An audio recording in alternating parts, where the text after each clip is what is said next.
Good morning students. ये video 5th class के लिए इंग्लिश सब्जेक्ट चैप्टर 3 आप लोग सब जने अपनी बुक्स ओपन कर लें एंड चैप्टर 3 निकाल लें, the rats and the elephant. ये स्टोरी आपकी रैट यानी कि चूहा और एलिफेंट यानी कि हाथी से रिलेटेड है।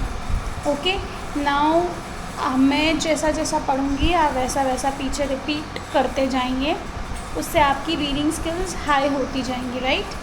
अभी फर्स्ट क्वेश्चन आपकी स्क्रीन पे ये दिख रहा है, are we all of the same size?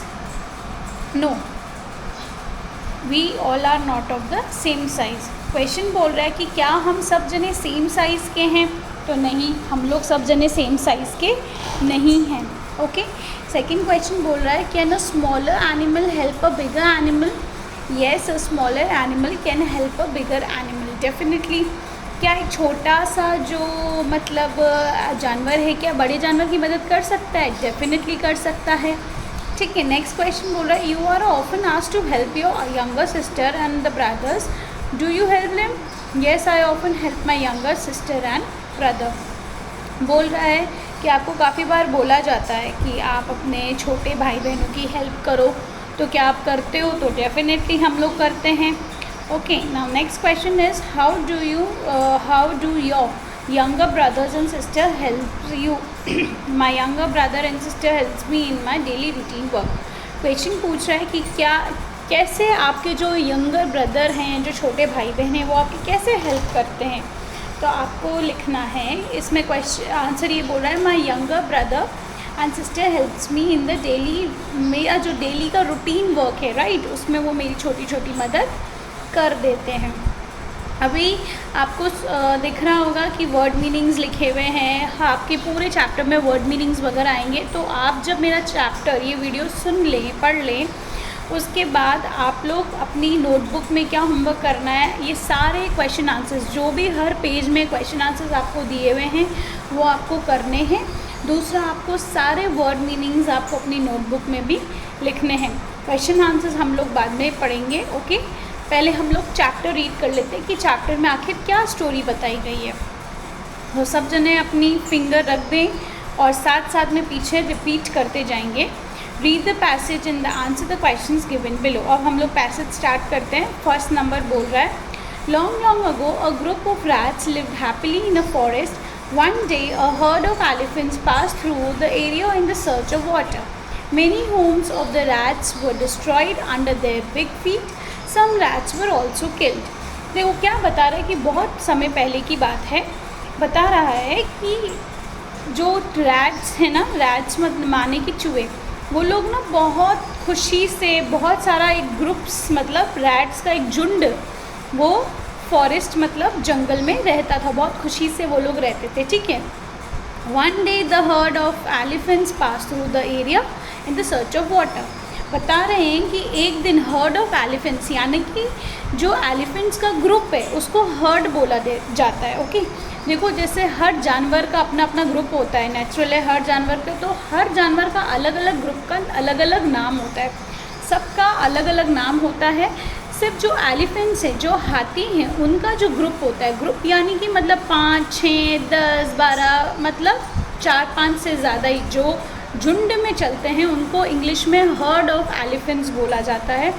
Elephants के ग्रुप को हर्ड बोला जाता है। और दूसरी बात ये कि वो बोल रहा है कि one day the heard of elephant pass through the area of the in search of water. ये बोल रहा है कि जो एलिफेंट्स हैं वो ना निकल रहे थे उधर से जंगल से, जहाँ पे वो इन सर्च ऑफ वाटर, उनको प्यास लगी थी, तो एक नदी होगी कहीं, तो वो वहाँ पे निकल रहे थे पानी की सोच मतलब सर्च में, उसकी खोज में, उनको प्यास लग रही थी। Many homes of the rats were destroyed under the big feet and some rats also were killed. ये बता रहे हैं कि जो बहुत सारे घर, अब आपको तो पता ही है नेचुरल है, हाथी तो आपको पता है इतना बड़ा होता है कि मतलब वो तो कहीं पैर रखे तो सब चकनाचूर हो जाएगा। हम अगर हमारे इंसान के ऊपर ही पैर रखे तो हम इंसान ही मर जाएं। उसका एक पैर ही, पूरा हाथी नहीं, उसका एक पैर भी बहुत भारी होता है। तो इसमें बता रहा है कि many Holmes of rats were destroyed, जब हाथी वहाँ से जा रहे थे तो चूहों के, अब चूहे तो आपको पता है छोटे छोटे से होते हैं, अब उनका घर भी छोटा छोटा, तो जब हाथी निकल रहे थे तो उनके चूहों के घर टूट गए, पैरों के नीचे आके हाथी के वो डिस्ट्रॉय हो गए, ख़राब हो गए, टूट गए, बिखर गए। और कुछ तो चूहे भी आके हाथी के पैरों के नीचे मर गए थे, क्योंकि नेचुरली अभी चूहे इतने हाथी इतने बड़े बड़े, तो उनका वो मर चुके थे। तो ये इसमें बता रहा है कि ऐसा हुआ था। अभी नेक्स्ट पेज में चलते हैं। क्वेश्चन आंसर्स और वर्ड मीनिंग्स मैंने आपको जैसे बोला है कि वो आप बाद में नोटबुक में कर लेंगे, पहले आप चैप्टर समझेंगे। सेकेंड पैराग्राफ में बोल रहा है the king of the rats Mushak Raj went to the king of the elephants Gajraj and requested him to take his herd of another route to the pond. He accepted the request and told the elephants that take to other way without disturbing the rats. देखो क्या हुआ कि चूहों का भी एक राजा था और हाथियों का भी एक राजा था। जो चूहों का राजा था उसका नाम था मूषक राज, और जो हाथियों का राजा था उसका नाम था गजराज।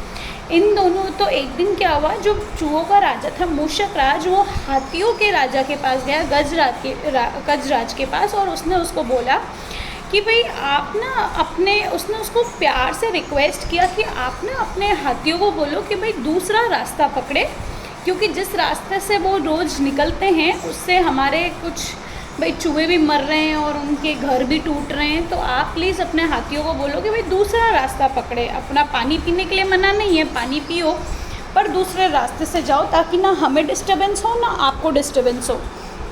तो ना क्या होता है कि यहाँ पे लिखा हुआ है he accepted the request and told the elephants to take the other way without disturbing the rats. तो गजराज ने भी क्या बोला, अपने हाथियों को, अपने मतलब जो उसकी सेना थी उसको बोला कि भाई अब तुम ना अलग रूट पकड़ना, रैट्स को डिस्टर्ब नहीं होना चाहिए, मतलब चूहों को डिस्टर्बेंस नहीं होना चाहिए, तुम अलग रास्ते से जाओ। ऐसे करके गजराज ने ऐलान कर दिया। Mushak Raj was very happy and pleased with Gajraj. He thanked him and promised that the rats would always be ready to help the elephants if needed. तो मूषक राज ये सुनकर बहुत खुश हुआ और वो बहुत थैंकफुल हुआ। उसने बहुत प्यार से उसको थैंक यू बोला, अपना ग्रैटिट्यूड जताया, उसको शुक्रिया अदा किया, और उसको गजराज को कहा कि मैं प्रॉमिस करता हूँ कि जब भी कभी भी लाइफ में तुम हाथी लोगों को, हम लोगों की मतलब रैट्स की नीड पड़ेगी, मतलब हमारी मदद की ज़रूरत पड़ेगी, तो हम तुम्हारे लिए हमेशा खड़े रहेंगे। ऐसे करके उसने बोला। तो फिर क्या हुआ, फिर फोर्थ देखो, फिर वापस से ये वर्ड मीनिंग्स वगैरह स्टार्ट हो गए, ये आपको नोटबुक में करना है। फिर थर्ड बोल रहा है, थर्ड अच्छे से देखिएगा। Hearing the elephant in the heard laugh thinking how small the rats could help a bigger elephants. क्या हुआ कि जैसे ही मूषक राज ने बोला कि भाई मैं हमेशा तुम्हारे लिए और मेरे जो सेना है हमेशा तुम्हारे लिए तत्पर खड़े रहेंगे जब तुम्हें ज़रूरत होगी, तो ये सुनकर जो आजू बाजू के सारे एलिफेंट्स थे, जो हाथी लोग थे, वो हंसने लगे ज़ोर ज़ोर से, और वो ये बोलने लगे हम इतने बड़े हाथी हैं, हमको तुम इतने छोटे से चूहे मदद करोगे, तुम क्या मदद कर सकते हो हमारी, और हम लोग इतने बड़े हाथी हैं, हमारी तो कोई मदद हमारे लेवल का करेगा, नेचुरल है, अभी हम इतने बड़े हैं, हम खुद अपनी मदद करेंगे कि तुम हमारी मदद करोगे। तो ऐसे करके वो हंसने लगे और मजाक उड़ाने लगे। फिर बोल रहा है few months later, after few months one fine day when the rats were playing, they heard a loud shout of the elephants coming from the directions of the pond. Mokshraj realized that the elephants were in the same danger. देखो क्या बोल रहा है कि कुछ महीनों बाद क्या हुआ कि जो रैट्स की फैमिली थी, जो रैट्स लोग थे, वो लोग क्या खेल रहे थे, ठीक है। तो वो ऐसे खेलते उन्होंने एकदम से आवाज़ें सुनी, किनकी, एलिफेंट्स की। तो मूषक राज जो था, जो चूहों का राजा था, उसको लगा कि नहीं आज तो गड़बड़ है, हाथियों की शोर चिल्लाने की आवाज़ आ रही है। तो वो समझ गया कि क्या पता शायद कोई मुसीबत में है। He asked some of the strong rats in his group to come along and went in the direction of that sound. बोल रहा है कि जो मूषक राज था, उसने अपने जो उसके जो सेना थी उसमें से उसने कुछ 4-5 राज जो स्ट्रॉन्ग थे, जो ताकतवर राज थे, उनको कहा कि भाई तुम ना मेरे साथ चलो, हम चलते हैं, एक बार देखते हैं कि आवाज़ कहाँ से आ रही है। और आवाज़ का पीछा करते करते ये लोग उस जगह पर पहुँच गए। तो मूषक राज जो चूहों का राजा था वो, और कुछ उसके साथ 3-4 जो स्ट्रॉन्ग रैट्स थे, जो ताकतवर रैट्स थे, वो उसको साथ में लेकर गया। नेक्स्ट वापस आपकी वर्ड मीनिंग स्टार्ट हो गए, क्वेश्चन आंसर स्टार्ट हो गए, ठीक है। अभी लास्ट में 4th पैराग्राफ आपको दिख रहा होगा, यहाँ पढ़ते हैं। Near the pond they saw the elephants caught in the trap kept by some hunters. The rats quickly started biting the ropes and their sharp teeth. Soon the elephants were set free. They thanked the rats and also felt sorry for making fun of their small size. देखो क्या बोल रहा है कि जैसे वो आवाज़ का पीछा करते करते गए तो उन्होंने देखा चूहों ने कि जो हाथी लोग थे वो फंस चुके थे। देखो हंटर्स मतलब इसमें क्या बता रहे, शिकारी, जो शिकार करने आते हैं ना लोग जानवरों का, उन हंटर्स ने क्या जाल बिछा के रखा था, ट्रैप बिछा के रखा था। उस जाल में सारे हाथी फंस चुके थे और नेचुरल है, अब देखो जाल में फंस गए हैं तो अब वो अपने आप को कैसे छुड़ाएंगे। तो जितने भी जो ये चूहे थे, मूषक राज और ये इसके दोस्त, ये जो इसकी प्रजा थी, इन लोगों ने क्या किया, जाके जैसे ये चीज़ देखी कि वो लोग फंसे हुए हैं तो उन्होंने जाके क्या किया, जल्दी जल्दी से अपने दांतों से, आपको पता है जो माउस, जो रैट्स होते हैं उनके आगे के 2 टीथ्स होते हैं, बहुत स्ट्रॉन्ग, ऐसे कट सारी जो जाली थी, जो ट्रैप थी, नेट थी, उसको काट दिया। और उसके बाद इसमें बता रहा है कि उन्होंने उनको बचा दिया। अभी एलिफेंट सारे आज़ाद हो गए और बाद में जो एलिफेंट्स थे उन्होंने थैंक यू बोला और सबसे ज़्यादा उनको सॉरी बोला।